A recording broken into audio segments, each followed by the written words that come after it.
So our mines, as you all know, is different from the mining of open cast mining, and hence the technology involved in reclaiming it will be slightly different.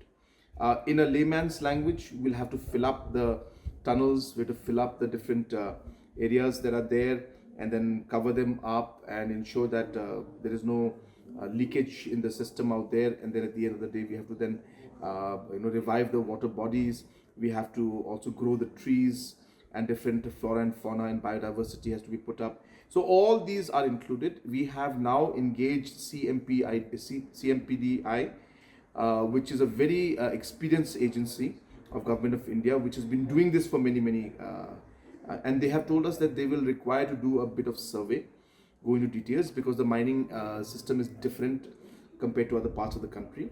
And based on that survey and based on the requirements, then they will tie up with technology partners and figure out how to move from a technical perspective. Because as I said, in the layman's term, we have to fill up the tunnels, but how will that practically happen?